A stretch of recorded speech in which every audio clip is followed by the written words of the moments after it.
នៅក្នុងវីដេអូនេះគឺខ្ញុំចង់និយាយពីសុខភាពបុគ្គលម្នាក់ៗខ្ញុំគិតថានៅសម័យនេះហើយយើងមិនគួរជឿលើព្រហ្មលិខិតទៀតទេ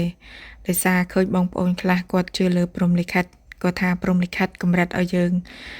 កើតមកអាយុប៉ុណ្ណាទៅវិញគឺយើងទៅតាមព្រហ្មលិខិតតាមពិតទៅគឺវាមិនមែនអញ្ចឹងទេគឺបងប្អូនត្រូវតែយកចិត្តទុកដាក់ចំពោះការហូបចុកហើយ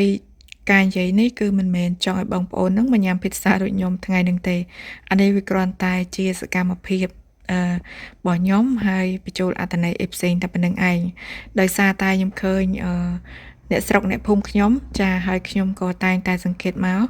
គឺភាគច្រើននៅក្នុងប្រទេសខ្មែរយើងទាំងមូលហ្មងមនុស្សបច្ចុប្បន្ននេះគឺគាត់រត់ខ្ទង់50ខ្ទង់60អត់រួចទេបងប្អូនគឺចាប់ផ្ដើមមានជំងឺប្រចាំកាយទោះបីជាគាត់អ្នកមានបណ្ណាក៏ដោយអ្នកខ្លះគឺគាត់មានគាត់មានលុយទៅពេទ្យគាត់មានលុយទៅពេទ្យល្អប៉ុន្តែគាត់នៅតែមានជំងឺដែលគាត់អត់អាចមើលជាអញ្ចឹងបងប្អូនត្រូវយកចិត្តទុកដាក់ចំពោះការញ៉ាំការញ៉ាំជៀសវាងការញ៉ាំរបស់3ប្រភេទទី1គឺរបស់ដែលមានសារធាតុគីមីដូចជាបន្លែផ្កាគីមីអីហ្នឹងទី2គឺរបស់ផ្អាប់ដូចជាប្រហុកផ្អកត្រីប្រៃម៉ាំអីហ្នឹងហើយទី3គឺជាប្រភេទ